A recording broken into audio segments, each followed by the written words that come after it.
ang Presidential Broadcast Service. Radyo Pilipinas.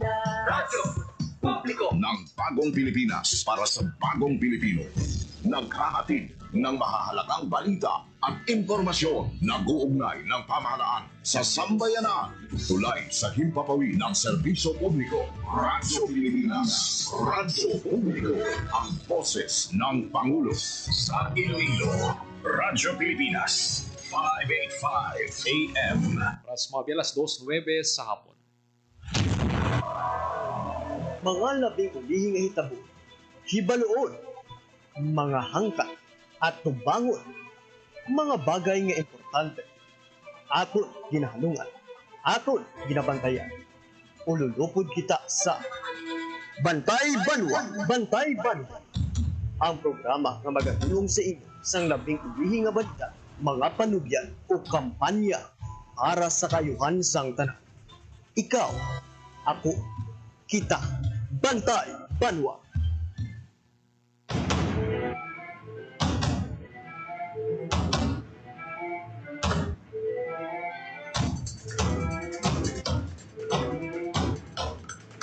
Mayong hapon Western Visayas, mayong hapon syudad kag probinsya sang Iloilo. Welcome sa pagpangalagad sang programa Bantay Banwa. Mga kabyanan, Miyerkules edisyon kita, Mayo 21 tuig 2025.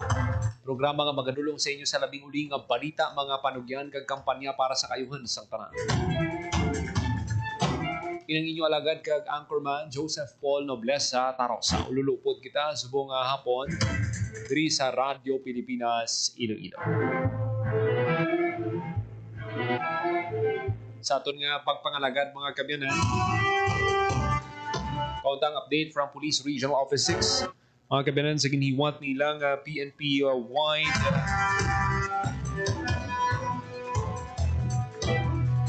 nga inspeksyon sa mga nagamitan for search and rescue. Sa bilog nga Pilipinas, iniginiwat PNP wide inspection naging pangunahan ni Police General Romel Francisco Marbil. PNP wide annual inspection of disaster response equipment. Pauntang detalye sa nagkaroon, kaupod na ton diri sa aton nga pagpangalaga ng spokesperson sa Police Regional Office 6, Police Lieutenant Colonel Arnel Solis. Samtang ang Bacolod okon Barotac Nuevo Local Disaster Risk Reduction Management Council ginpaidaloman sa Basic Incident Command System training.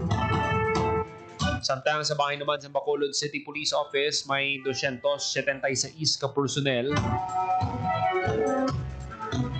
ang magapatuman sa seguridad sa selebrasyon sa Bacolod Chicken Inasal Festival.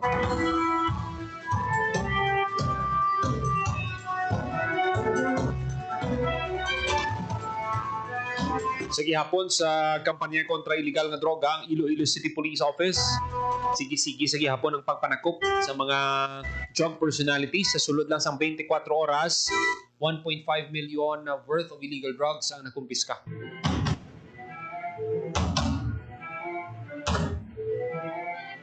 Kung nakita gid naton sini sa sini nga mga operation,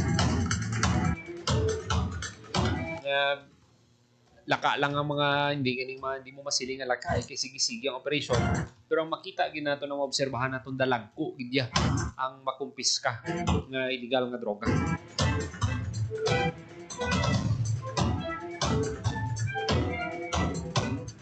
Trese minutos pagkaligid sa takna nga alas 2 sa hapon.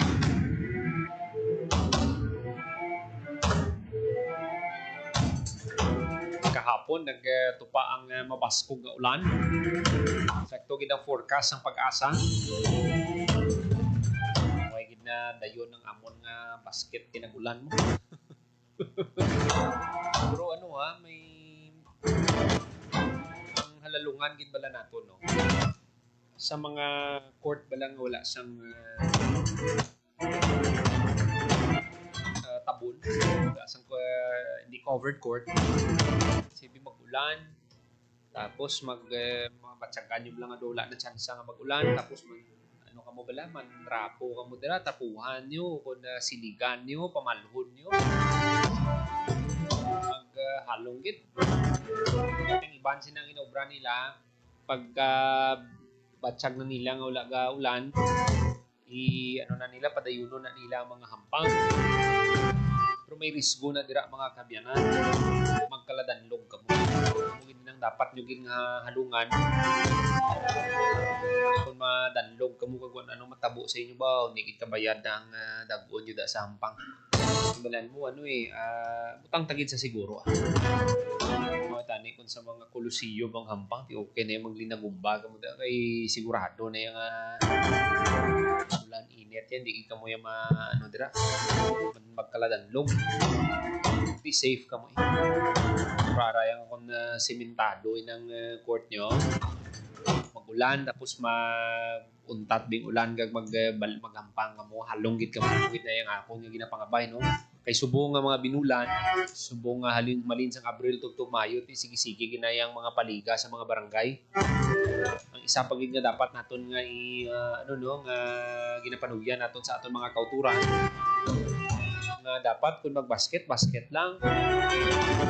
Kay kung tinapungulay ka mo dira, di why na spirit of sportsmanship. Spin pagid ang mga supporters, isa pagid din sa dapat agad nga i-remind na dapat cheer lang, wala lang pang insulto. Wala no kung nagpang insulto ka, nag-reflect na kung ano ka nga klase ka tao. Kung insulto ka dira sang player, wala na below the belt. Nag-cheer kita pero dapat hindi kita mangin bastos. Muna dapat agad nga tandaan. Ba mo nag-reflect man ina sa kung ano ka mo ginapadako sa inyong mga ginikanan or ano ka mo sa inyong pamilya. Anong inyong pangginawi sa inyong pamilya. Muna dapat gati sa basketball dapat kita sa ron yung git na dapat respetuhon nyo ang player nyo dira. I-avoid nyo git nga maka ka mo balang mga pagpanakit balang nga wala sa lugar, hindi pang intentional na. Pero kung mga lang man bala kung parts ang hampang yung hindi mungod, okay lang na. Tawag bala yung baldahon mo dang imong kontra. Ito manugdaog ng kontra nyo, sagid na sa mga hindi nyo gipag-ubrahon.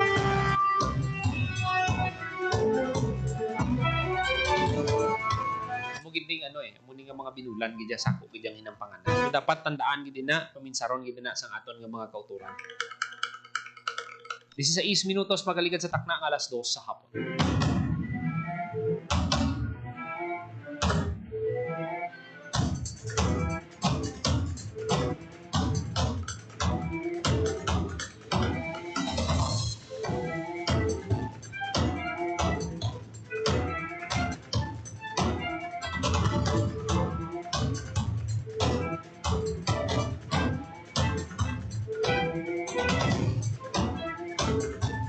Nato sa piyak nga linya spokesperson sa Police Regional Office 6, Police Lieutenant Colonel Arnel Solis. Sir, welcome sa Radyo Pilipinas. Maayong hapon.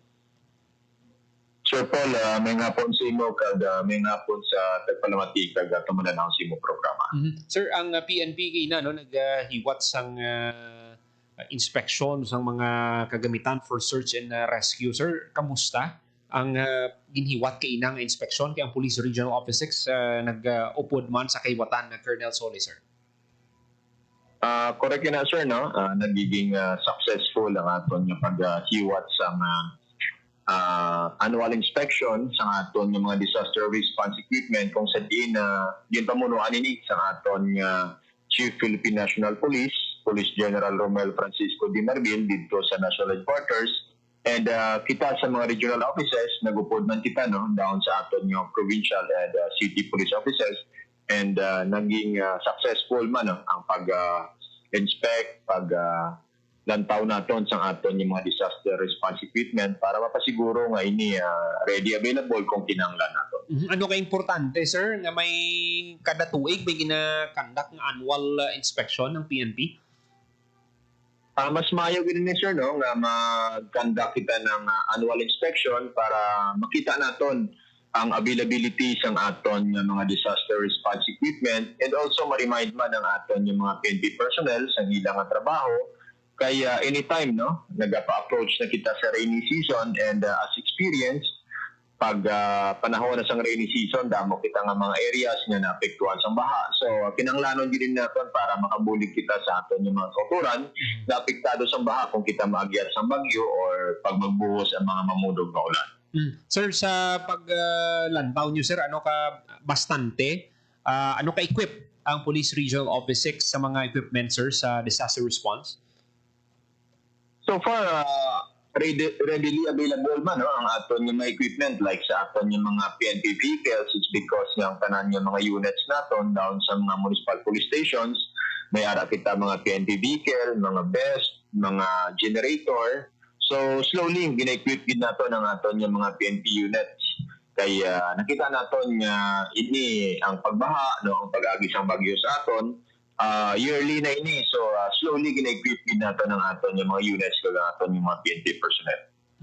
Ang nakita naton, sir, may mga personnel man nga nagtambong sa sining inspection. Sir, ano kadamo nga police personnel naton diri sa Western Visayas ang nahanas na, sir, sa search and rescue? Ngati kung way man naton ginapangayo, kung may kalamidad o kung may ano dirang hitabo, makarespond ayon ang PNP. Correct din na, sir, no? Unang-una, pag-abot sa panahon sa kalamidad, ang primary functions sa aton Philippine National Police is nasa law and order kita. Pero wala na kita galimit sa law and order, and pag may mga kinahanglan kung sa diin ng aton puwersa kinahanglan sa search and rescue operations, aragin kita, no? And yearly nagakanda kita sa training intended sa aton yung mga personnel when it comes to search and rescue operations, and more or less may ara na kita 600 plus of PNP personnel distributed in sa different provinces and city naton diri sa Western Visayas na trained, no, sa search and rescue and retrieval operations. So timing gid ni, sir, kay tigululan na ma-check ang mga equipments naton kag kung may kinahanglan, sir, pwede ka dugang man ang aton nga PNP. Correct din na, sir, no? Ang mention din sa aton regional director, although may mga nakita pa man kita nga pwede nato idugang, at least nakita nato, na-identify nato kung ano ini nga mga equipment na kinahanglan nato idugang para pagin nato, no? Mapabasko pagin nato ng aton yung handaan, no? Sa panahon sang kalamidad.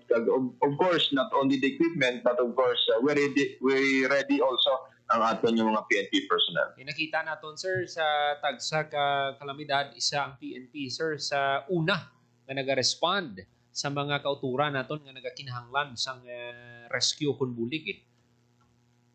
Correct din na, sir, no? It's because nga ara ang aton nga mga kapulisan sa mga munisipyo, and they are working directly sa mga municipal disaster risk reduction management offices naton, and once nga may mga nakita nga palabuton nga bagyo or pagbaha, so we are closely working with the LGU, and kung ano man ang pwede natin mabulig, gina-extend ginato nila. It's because nga part sa trabaho naton sa bilang kapulisan ang public safety and order. Sir, duyag man naton nga mahibaluan ang ining mga equipment nga nakita naton, no?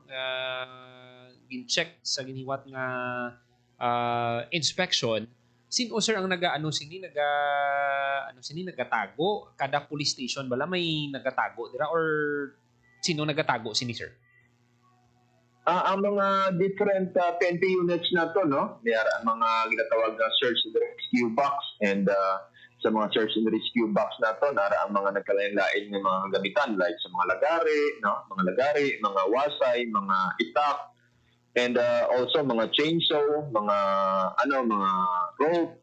So sa mga different units naton may ara ina, and of course ang aton communication equipment, kaya once nga kung kaysa wala sang signal, no, ang mga telcos naton, so kinanglan naton ang mga radios, and of course, no, kinanglan man naton ang generator, kay kung kaysa during sa bagyo nagkaroon ng brownout, so para magiging continuous man ang pag-function sa aton nga mga opisina, sa aton mga kapulisan, no, we ensure nga may ara nga generator ang mga police stations. Okay. Lastly, Colonel Solis, sir, ang imong mensahe panawagan sa publiko.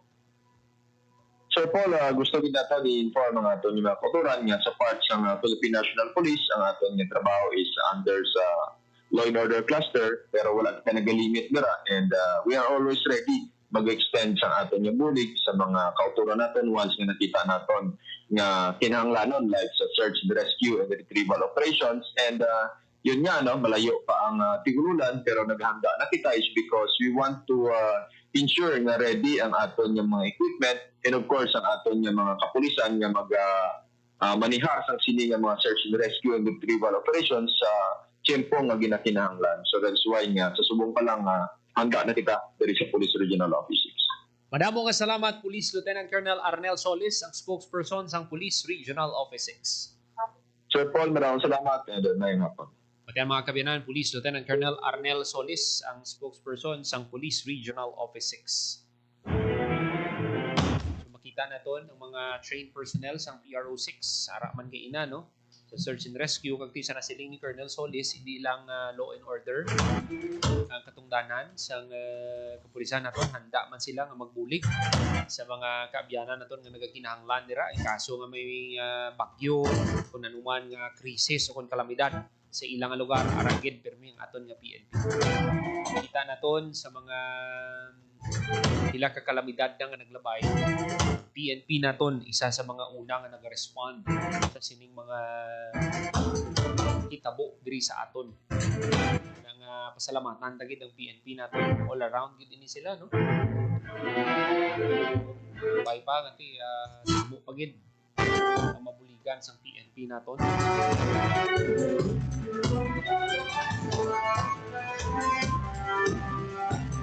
Cinco minutos makaligan sa takna alas 2 sa hapon.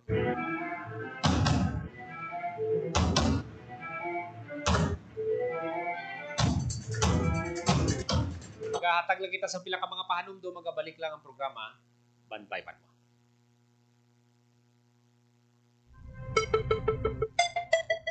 Ang violence against women and their children o VAUC ay isang krimen at hindi isang pribadong usapin lamang.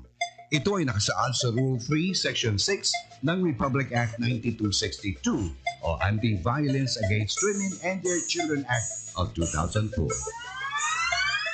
May obligasyon ako, ikaw, tayong lahat. And vow now. It's our duty. Ang paalalang ito ay hatid sa inyo ng Philippine Commission on Women at ng himpilang ito. Banta sa kalusugan na dala ng COVID-19 ay seryosong binabantayan, pero huwag kalimutan ang ibang sakit na sanhi ng baha at pag-ulan. Dengue. Dahil sa pag-ulan, maraming mga areas na umiipon yung water. Leptospirosis dito sa Pilipinas, very common sa atin ang pagbaha. Ugaliing maging malinis sa katawan at malinis sa kapaligiran. Sa ganitong paraan, siguradong sakit ay maiiwasan. Hanapin natin yung mga breeding ground where insect repellent, baon tayo ng botan, or hintayin natin mawala yung baha. Ngayon, mas nagugugas yung mga tao, mas better yung hygiene. Tayo ang simula. Sa pagiging malinis at maingat, ating malalabanan mga sakit na hatid ng pabago-bagong pihit ng panahon. Isang paalala mula sa Radyo Pilipinas. Hatid ay balita, impormasyon at sari-saring kaalaman tungkol sa sektor ng agrikultura sa ating bayan. Usapang Agrikultura kasama ang Department of Agriculture. Alamin ang mga hakbang ng administrasyon para mas mapaunlad pa ang iba't ibang industriyang agrikultural at pakinggan ang mga proyektong handog sa mamamayan upang mapalago ang kanilang mga kabuhayan. Usapang Agrikultura, Lunes hanggang Biyernes, alas 5 ng umaga, dito lang sa Radyo Pilipinas.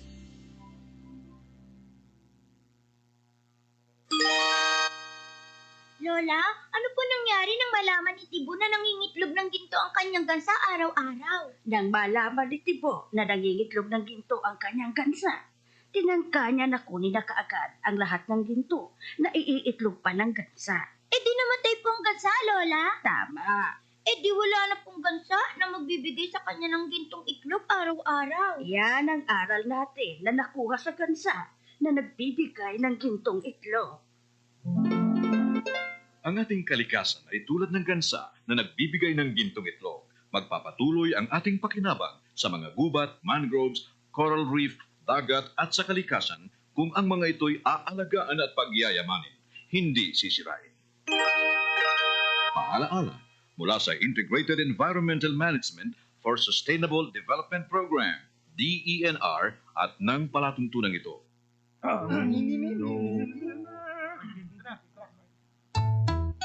Ang suwit-si ay pang-mang-mang, ang suwipol ay pang-bunghang, ang babae sa lansangan, huwag iritan kundi galang. Pare, ang catcalling ay isang uri ng sexual harassment. Di biro ang sexual harassment at di nakakamacho ang pang-aabuso. Huwag iritan kundi galang. Isang paalala mula sa Philippine Commission on Women at ng himpilang ito. Mga kababayan, narito na ang mabuting balita.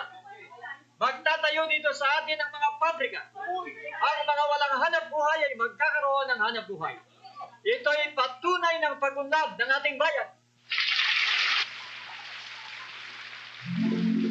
Makaraan ng 5 taon, Mga kabarangay! Marami nang nagkakasakit dito sa atin dahil sa usok galing sa pabrika. Dahil sa dumi ng ilog, nagkakamatay ng mga isda sa langgan suso. Hindi na natin magamit ang ilog sa ating mga patubig. ang pag-unlad ay hindi dapat sumira sa kalikasan.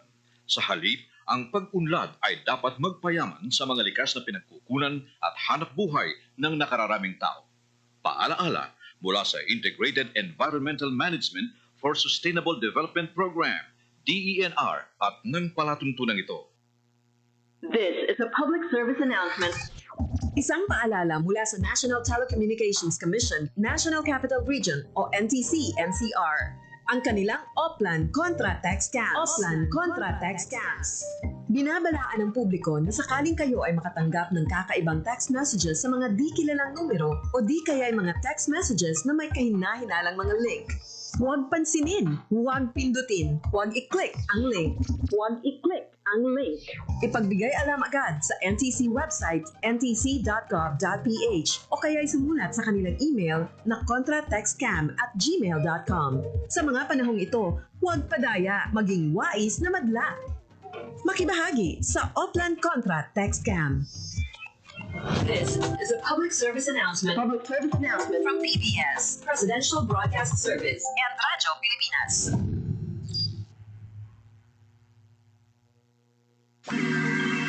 Sana'y tiyakin ng mga magulang kung maipanganak akong malusog. Kumain si nanay ng masustansyang vitamin A panlaban sa impeksyon para din sa mata, balat, bumbunan at mga buto. Iron, pampabuhay ng dugo at muscles. Iodine, pang-iwas sa komplikasyon at pagiging abnormal. Importante din ang check-up kay doktor kasi healthy nanay, ganda buhay.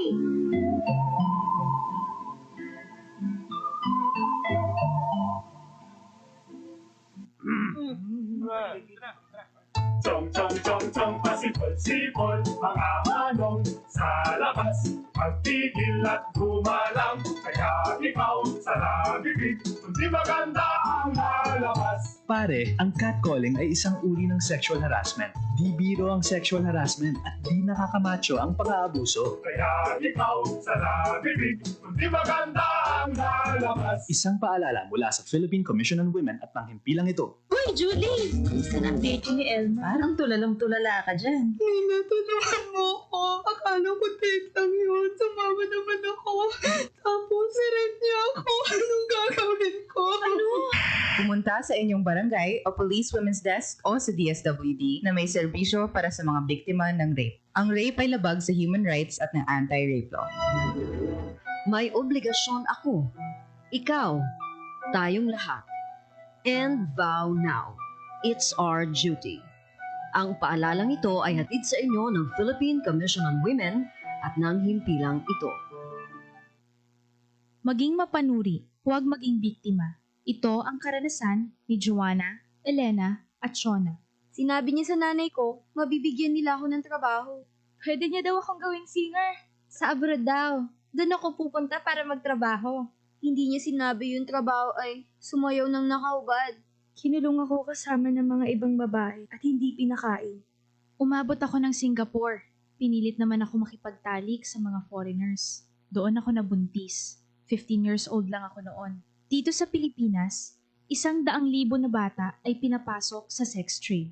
Ang child trafficking ay isang krimen. Mag-report sa Action Line 02-1343. Hindi mo kailangang makita ang mga mukha nila para maramdaman ang takot nila. Isang paalala mula sa ECPAT Philippines, Interagency Council Against Trafficking, PIA, at ng himpilang ito. For 53 years, the people suffered from heartless communist terrorists who killed thousands and are killing thousands more.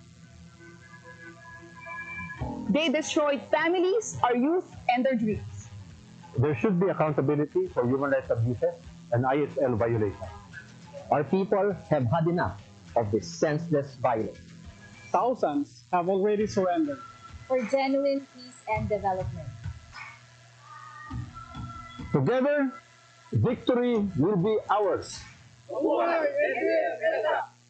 Sa Philippine Economic Briefing, inilahad ni Pangulong Ferdinand Romualdez Marcos Jr. na unti-unti nang nakakabangon ang ekonomiya ng Pilipinas sa epekto ng pandemya. The country is on its way to a strong recovery from the pandemic and a robust, broad-based growth in the next 6 years. Kanya rin inilatag ang nakikitang solusyon sa inflation at kahirapan sa bansa. We will focus on agriculture as a strong driver for growth. An efficient and modern agriculture sector will ensure full security for all and reduce poverty incidence. Sa huli, kanyang ibinida ang mga hakbang upang masiguro ang pagbangon at ikabubuti ng buhay ng bawat Pilipino. My government will swing the doors even wider for high-value investments from both the domestic and international business communities. More investments mean higher economic activity and more quality jobs, and then a better life for Filipinos.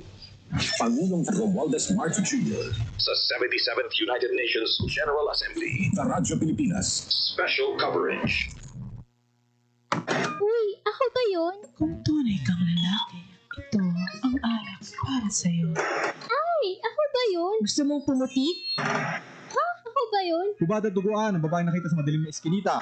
Hindi ako biktima. Manika, produkto. Babae ako. At ako ang magpapasya para sa sarili ko. Ang mensaheng ito ay hatid sa inyo ng Philippine Broadcasting Service at ISIS International Manila.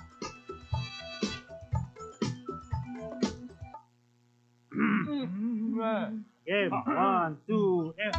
Pahatuhod, balikat ulo, kita kwetan, may mga sus. Huwag mong itigan ang hindi sa'yo at maging disenteng tao.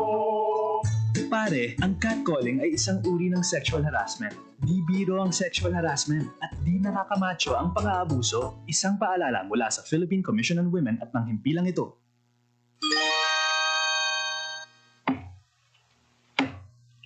Kuya Bistik, bakit mo pinuputol ang bakawan? Panggatong bitoy. Mabuting bakawan, maningas pag natuyo. Sabi ng teacher ko, mahalaga daw ang bakawan. Oo. Sabi ng teacher ko, dito nangingitlog, lumalaki, at nagpaparami ang ibang mga isda. Pati alimango sa mga hipon. Bakit sa kabilang barangay, ginawa ng palaisdaan at resort ang bakawan nila? Kaya nga raw umuunti ang nahuhuli nating isda at mga lamang dagat dito. Dapat daw, parusahan ang mga namumutol ng bakawan. Sabi ng teacher mo yon? Hindi. Sabi ni Lolo yon. Lagot! Ayan na si Lolo. Alagaan ang ating mangrove areas. Hindi mapapalitan ng fish pond, hotel at mga resort ang maraming pakinabang ng mga tao mula sa mga mangrove forest. Paalaala mula sa Integrated Environmental Management for Sustainable Development Program, DENR, at ng palatuntunan ito. Isang gabi, pauwi na sina Daisy at Eric galing sa sine. Eric, saan pa tayo pupunta? Gabi na. Uwi na tayo. Ha? Bakit? Anniversary natin ngayon. Tsaka sundali lang naman tayo sa motel eh. Ang kulit mo naman eh. Sinasabi ko na sa'yo na hindi pa ako handang makipag-sex. Tsaka paano kung mabuntis ako? Sus naman ho, ako bahala. Sumama ka na sa akin. Kung mahal mo ako, patutunayan mo. Anong gagawin ko? Mahal ko siya pero ayoko pa talaga eh. Basta. Ano? Halika na. Sabi ko na sa'yo, ako bahala. Eric, saka na lang natin gawin to. Palagay ko, hindi pa talaga itong tamang panahon. At kung ako naman ang mahal mo, makapaghihintay ka, di ba? Isipin ang kapakanan, plano ang kinabukasan, abutin ang ninanais, hindi kailangang magtiis. Isang mapagpalayang mensahe hatid sa inyo ng Sentrong Sigla, Angat Pinoy 2004 at ng himpilang ito sa pakikipag-ugnayan sa Women's Media Circle Foundation. Banta sa kalusugan na dala ng COVID-19 ay seryosong binabantayan. Pero huwag kalimutan ang ibang sakit na sanhi ng baha at pag-ulan. Dengue. Dahil sa pag-ulan, maraming mga areas na umiipon yung water. Leptospirosis dito sa Pilipinas, very common sa atin ang pagbaha. Ugaliing maging malinis sa katawan at malinis sa kapaligiran. Sa ganitong paraan, siguradong sakit ay maiiwasan. Hanapin natin yung mga breeding ground where insect repellent, baon tayo ng botan, or hintayin natin mawala yung baha. Ngayon, mas nagugugas yung mga tao, mas better yung hygiene. Tayo ang simula. Sa pagiging malinis at maingat, ating malalabanan mga sakit na hatid ng pabago-bagong pihit ng panahon. Isang paalala mula sa Radyo Pilipinas. For 53 years, the people suffered from heartless communist terrorists who killed thousands and are killing thousands more. They destroyed families, our youth, and their dreams. There should be accountability for human rights abuses and ISL violations. Our people have had enough of this senseless violence. Thousands have already surrendered. For genuine peace and development. Together, victory will be ours. This is a public service announcement. Isang paalala mula sa National Telecommunications Commission, National Capital Region o NTC-NCR. Ang kanilang Oplan Contra Tech Scams. Oplan Contra Tech Scams. Binabalaan ng publiko na sakaling kayo ay makatanggap ng kakaibang text messages sa mga di kilalang numero o di kaya ay mga text messages na may kahina-hinalang mga link. Huwag pansinin, huwag pindutin, huwag i-click ang link. Huwag i-click ang link. Ipagbigay alam agad sa NTC website ntc.gov.ph o kaya'y sumulat sa kanilang email na contratextcam@gmail.com. Sa mga panahong ito, huwag padaya, maging wais na madla. Makibahagi sa Oplan Contra Text Scam. This is a public service announcement. Public service announcement from PBS, Presidential Broadcast Service, and Radyo Pilipinas. Hatid ay balita, impormasyon at sari-saring kaalaman tungkol sa sektor ng agrikultura sa ating bayan. Usapang Agrikultura kasama ang Department of Agriculture. Alamin ang mga hakbang ng administrasyon para mas mapaunlad pa ang iba't ibang industriyang agrikultural at pakinggan ang mga proyektong handog sa mamamayan upang mapalago ang kanilang mga kabuhayan. Usapang Agrikultura, Lunes hanggang Biyernes, alas 5 ng umaga, dito lang sa Radyo Pilipinas.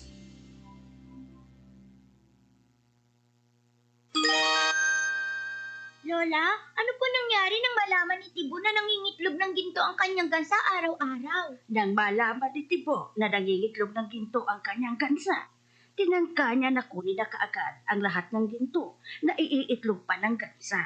Eh di namatay po ang gansa, Lola? Tama. Eh di wala na pong gansa na magbibigay sa kanya ng gintong itlog araw-araw. Yan ang aral natin na nakuha sa gansa na nagbibigay ng gintong itlog. Ang ating kalikasan ay tulad ng gansa na nagbibigay ng gintong itlog. Magpapatuloy ang ating pakinabang sa mga gubat, mangroves, coral reef, dagat at sa kalikasan kung ang mga ito'y aalagaan at pagyayamanin, hindi sisirain. Paalaala mula sa Integrated Environmental Management for Sustainable Development Program, DENR, at ng palatuntunan ito. 43 minutos magaligid sa takna alas 2 sa hapon padayon kamo nga nagapamati diri sa Japon sa programa Bantay Banwa. Mga kabinan, matamat naman ng sa pagsaka sa kaso ng COVID-19 diri sa aton sa Southeast Asia.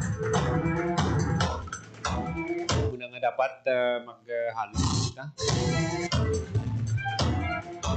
Kay balo na kita kung paano initap na una.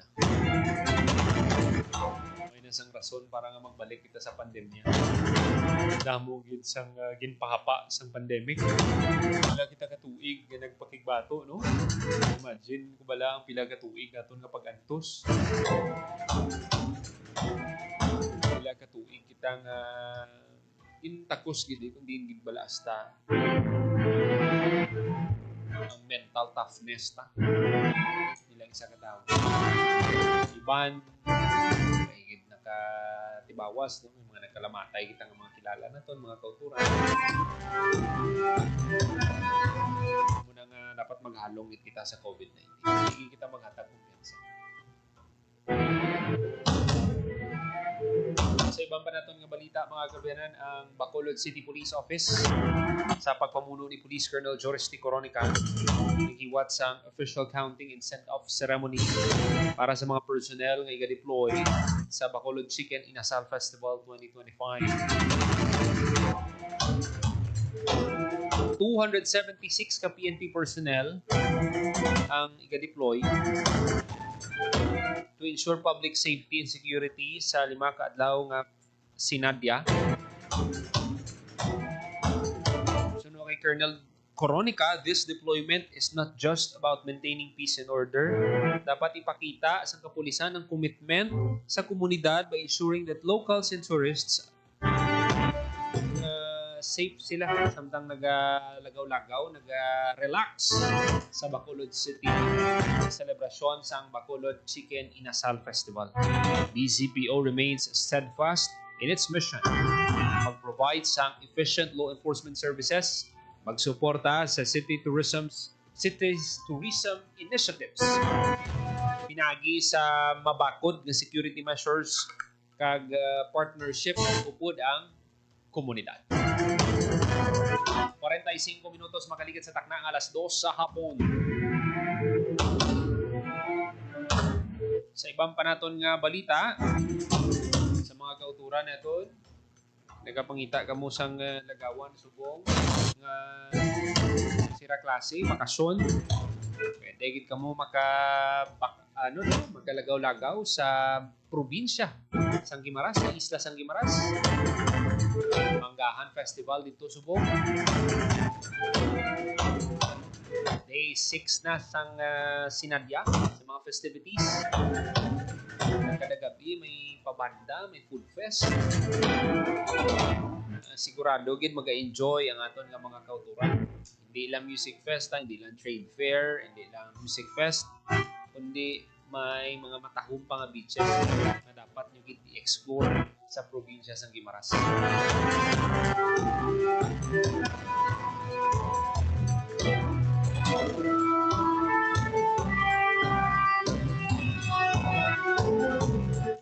Sa 6 minutos magkaligid sa takna ng 2:00 sa hapon.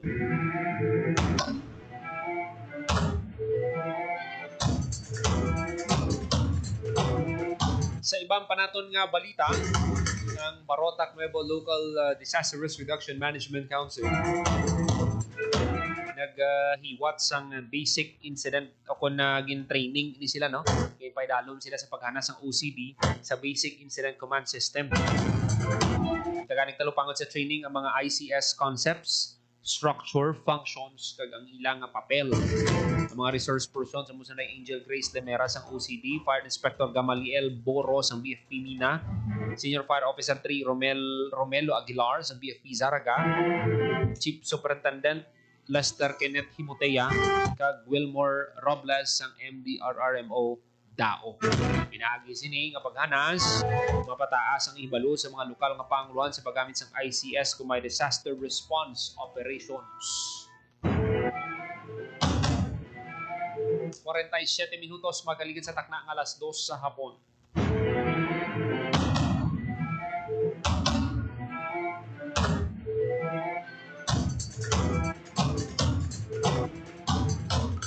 Sa ibang panaton nga balita, ang construction sa Provincial Disaster Risk Reduction Management Satellite Office sa Banwa Sang Kulasi ara na sa 60% completion. May budget allocation ini siya nga 5 ka milyon for the first phase. Ang construction nag-umpisa sang Marso 3. So kay Mel Legaspi Jr., Emergency Medical Officer sa PDRRMO, assigned sa Satellite Office ang construction target nga matapos sa first week sang July. Base sa ilang contractor, matapos ini by end of June, pero i-consider ang pag-ulan mga first week of July git. Nag-need man nga sundo ng curing period sang Provincial Engineers Office. Ang phase 1 ng project na nakipan sa 2-story structure with the 2 offices sa ground floor kag 3 sleeping quarters sa second floor. Sa oras nga matapos ang phase 1, ang ground floor offices ang utilize nila yon for emergency response services. Sa pagsulod sa tig-ululan, disaster response readiness becomes critical. Suno kay Legaspi. Confirm man ni Legaspi ang funding for phase 2 is secured naman. Ang bidding process ang mag-umpisa as soon as phase 1 is completed. Ang PDRRMO Satellite Office is estimated to be completed and fully operational sa first quarter ng 2026. Additionally, ang Satellite Office will be manned sa adlaw with plans to expand to 24-hour operations once nga ma-stabilize na ang staffing kag resources. Tingin buyagyag man ni PDRRM Officer Broderick Train ang mga plano to allocate office space within the new facility para sa Philippine Coast Guard, enhancing coordination in emergency and maritime response sa lugar. Mayo gini po ng PDRRM tapos may Philippine Coast Guard. Mas madasig ang pagresponde kung may mga kinahanglan. Isa na lang sila ka building. 50 minutos magaligid sa taknang alas 2 sa hapon. Kagamihan itong mga tipo naton nga balita subong nga hapon. Diba pagiging mga balita patpato naton sa masunod nga edisyon sa programa Bantay Banwa.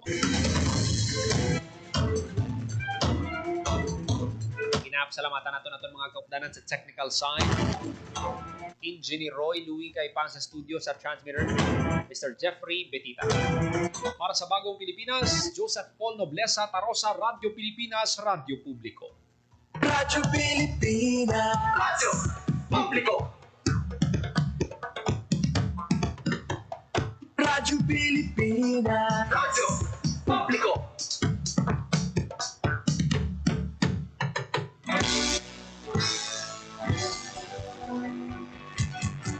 Mahalagang mga balita, napapanahong impormasyon. Kami ang iyong gabay, pag may bagyo at sakuna. Serbisyo ng gobyerno, kapag may nangangailangan.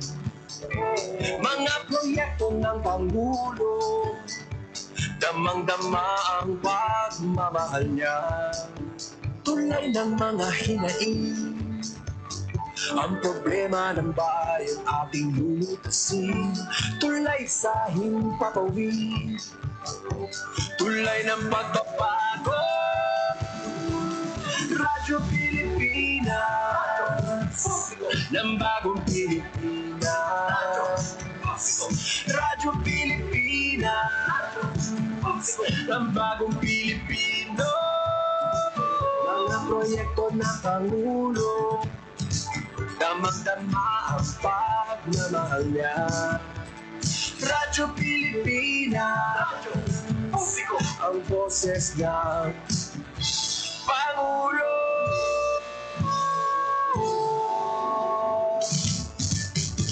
Karamay nyo kami, kahit malayo man kami nakakarating. OFW magsasaka, buhay ay iba't iba, san mang lugar ng bansa natin. Tulay ng mga hinaing.